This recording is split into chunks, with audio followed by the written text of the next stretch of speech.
반갑습니다. 예, 현대건설에서 근무하고 있는 이양재라고 합니다. 저는 지금 현대건설에서 물 환경 사업을 총괄해서 진행을 하고 있습니다. 사업의 계획부터 입찰, 수주, 그리고 수행까지 전 과정에 대해서 기획부터 해가지고 완료되는 전 과정을 맡아서 진행을 하고 있고요. 어, 어쩌다 보니 제가 이렇게 엔지니어링 세션에 지금 발표를 하라고 정동희 교수님께서 말씀하셔가지고 나오게 됐는데요. 처음에 이 얘기 듣고 이제 어떤 걸 준비해서 말씀드려야 될까? 어찌 보면 선배님들보다 후배님들이 더 많을 것 같아가지고 좀 고민을 좀 했었고요. 하면서 그 고민했었던 것들, 제가 했었던 일들에 대해서 정리해서 한번 얘기를 하면 어떨까 싶어서 그렇게 내용을 정리했습니다. 음, 그럼 기대는 하지 마시고요. 그냥 어, 편하게 듣고 점심시간 전까지 좀 쉬었다 가는 느낌으로 들으시면 좋겠습니다.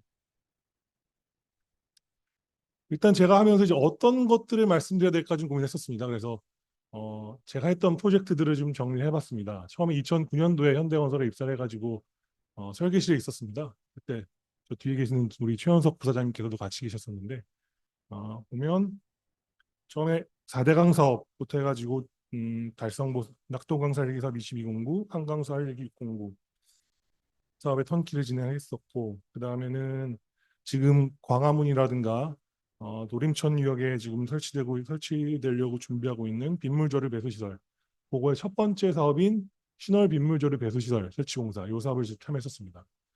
그리고 그 다음에는 이제 아까 박무중 교수님 PT에서도 나왔었는데 2011년도에 태국에서 굉장히 큰 홍수가 피어났습니다. 그래서 그 사업 태국 물관리 사업 좀 참여했었고요. 이후에는 2015년도에 쿠웨이트 현장으로 갔었습니다. 쿠웨이트 현장에 가가지고는 36km짜리 해상 교량을 설치하는데 그 해상 교량에 들어가는 우수바지에 들어가는 그 초기 우수 처리 장치 사업 그런 것들도 좀 관여했었었고 이후에 국내 복귀해서 2017년부터는 해외 수력 발전 사업에도 참여했었습니다. 그래서 그런 얘기들을 보면 시보르파 수력 발전 사업을 했었었고 그 다음에는 부산 에코델타 시티 단지 조성 공사 이런 사업도 입찰에 참여했었었고요. 제가 주로 입찰 참여를 많이 했었었고 그 관련된 내용들이라고 보시면 될 것 같습니다. 그리고 2018년 가장 최근에 기억에 남는 사업 중에 하나가 운문댐 안전성 강화 사업입니다. 요거는 아마도 제가 오늘은 요 얘기를 좀 중점적으로 좀 말씀드리고 싶고요. 이따가 PT로 자세히 좀 말씀드리겠습니다.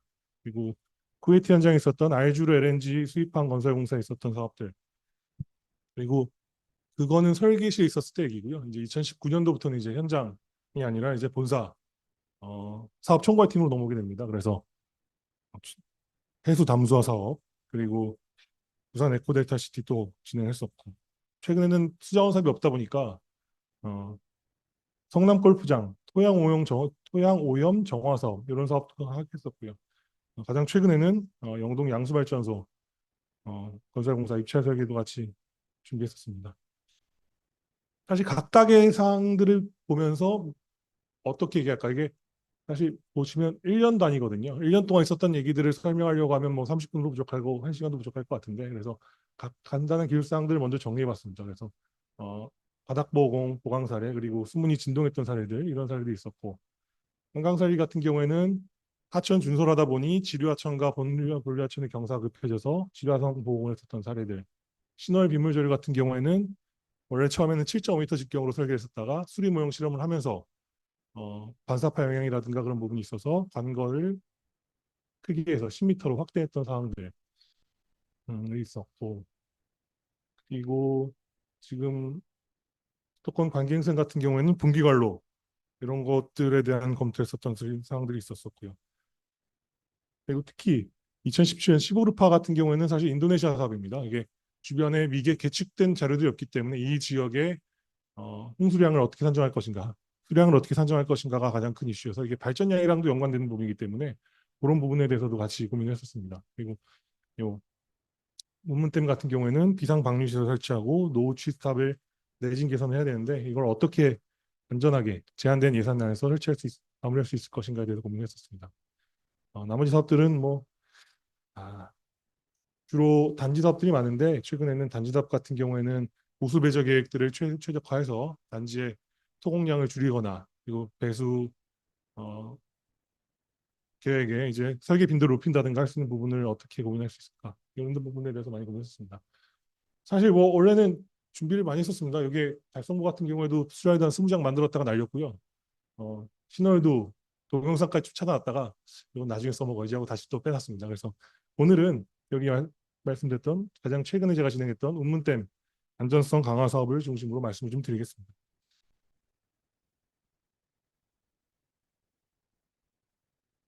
이게 내부에 보고했던 자료랑 외부에 발표했던 자료를 섞어서 만든 자료라서 보고 이해해 주시면 좋겠습니다. 2018년도에 이 사업은 진행했었습니다. 그래서 내부에 착수 보고했던 사항들이고요.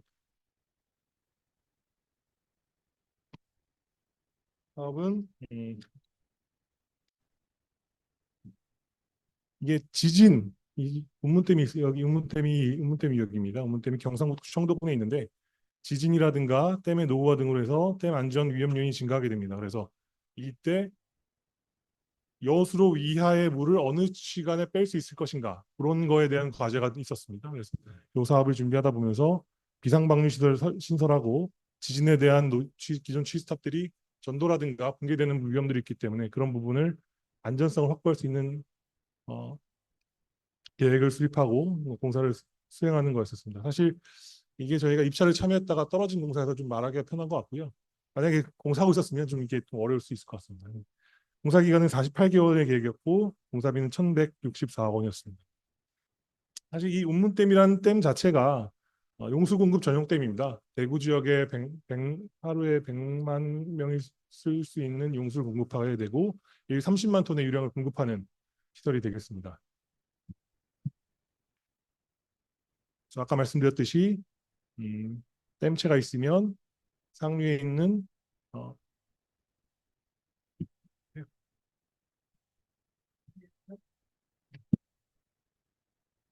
상류에 있는 취스탑, 이 취스탑을 내진 보강. 기존에는 취스탑이 지진이 발생하면 무너질 수 있기 때문에 내진 보강하는 사업들 내용들. 그리고 제2 취스탑, 하류에도 취스탑이 있습니다. 이 취스탑이 내진 안정성 보강하는 방법들. 그리고 취스탑을 신설해가지고 비상 방류 용량을 확대하는 내용들 이런 내용들로 구성이 되어 있습니다. 이때 사실 기본 계획에서 놓고 보면 가물막의 높이가 41.5m입니다. 굉장히 높은 어찌 보면 일종의 댐을 하나 만드는 공사가 되기 때문에 이런 부분들이 좀 키포인트로 좀 고민이 됐었습니다. 기존 시설 현황을 말씀을 드리면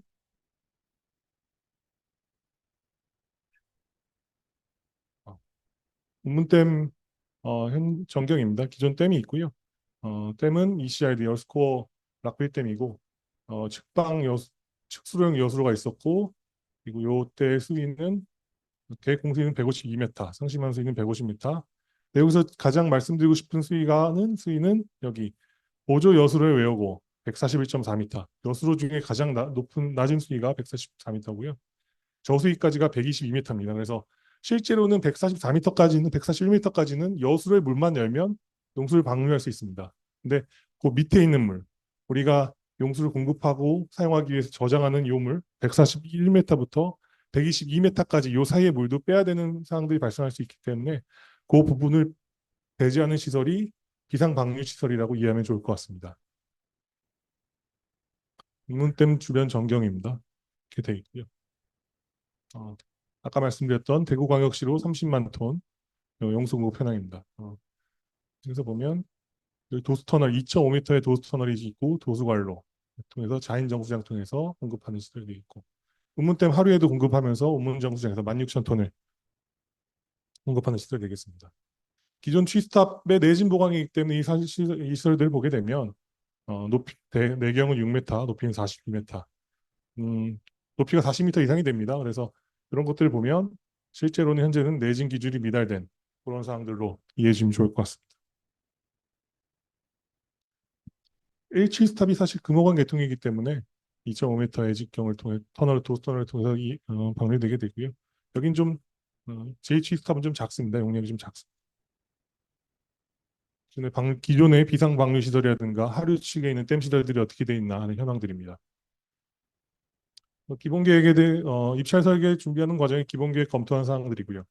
어, 기존에 있었던 아까 말씀드렸던 댐 하류의 비상 방류 시설은 직경 1.2m로 계획이 설치가 되어 있습니다.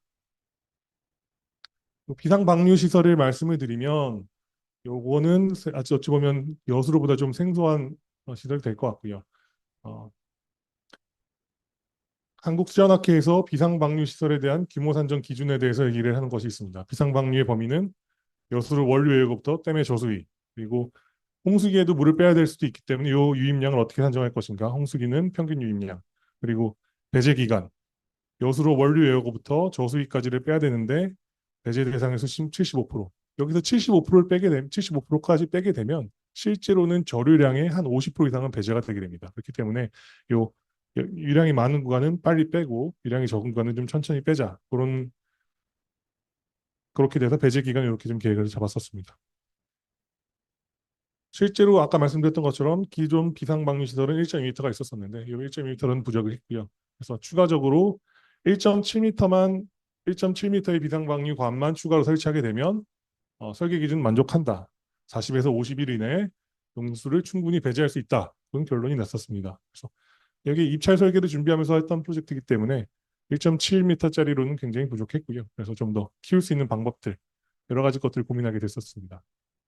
그리고 기본 설계에 나왔던 내용인데 기존 취스탑 신설 취스탑에서 요 1.7m짜리 슬로스 게이트를 설치가 돼 있었고 게이트를 열게 되면 이쪽 유입부라든가 이런 부분에 공동 현상이 발생하는 것으로 검토가 됐었습니다. 가물막이도 아까 말씀드렸던 것처럼 41m 높이인데 이렇게 되면 기존에 있는 제2 취스탑에까지 간섭이 발생하게 되고요. 그래서 특히 축조량 161만 도배가 되기 때문에 이런 것들을 좀 줄이자 그런 의견이 있었습니다. 또한 이게 비상방류 터널을 설치해야 되는데 터널 역시도 마찬가지로 댐과 일격거리는 34m, 굉장히 가깝습니다. 운문댐 옆에서 34m 옆에서 어, 발판한다. 굉장히 댐 자체에 무리가 될 수도 있기 때문에 이런 부분이 고민스러웠고 특히 이런 것 같은 경우에는 폭이 3.4m가 되기 때문에 장비도 들어갈 수가 없습니다. 그래서 이런 부분에 대해서는 좀 계산이 필요한 사항이 있었습니다. 아까 말씀드렸던 제1 취스탑과 제2 취스탑 사항들이고 기본 계획에서는 사실 이렇게 돼 있었습니다. 원래 발주처에서 제시했던 사항들인데 기존 취스탑의 용수 공급을 중단해서는 안 된다라는 계획인데 이렇게 2열 시트 파일로 막게 됐습니다. 그리고 막은 거를 뚫어서 용수를 계속적으로 공급하도록 하라라는 의견이 있었었는데 이 뚫는 경우에 사실 불가능하거든요. 현실적으로 수행이 어려운 공사이기 때문에 불가능한 공사이기 때문에 이런 부분에 대해서 좀 변경이 필요하다라는 계획을 잡았었습니다.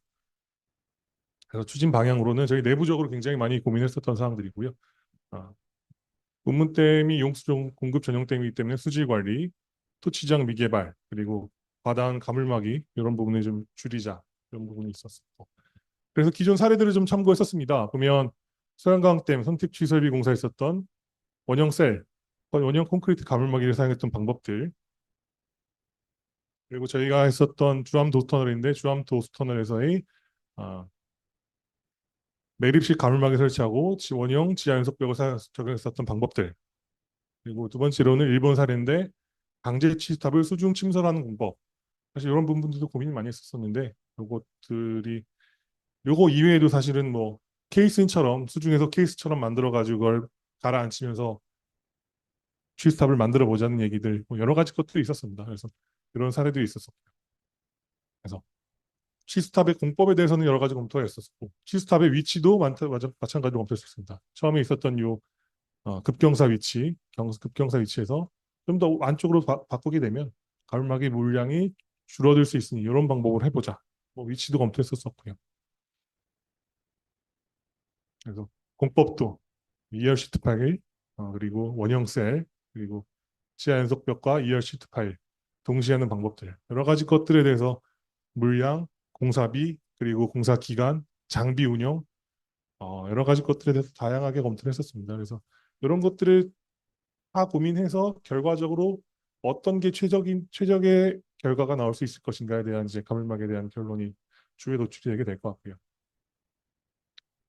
그리고 내진 보강 방법은 이제 기존 취스탑에 대한 내진 보강은 기존 취스탑에 대한 내진 보강 첫 번째 사례고 용수 공급에 지장이 없어야 되고 수질 영향을 최소화해야 되는 계획을 수립해 냈었습니다. 그래서 보면 음,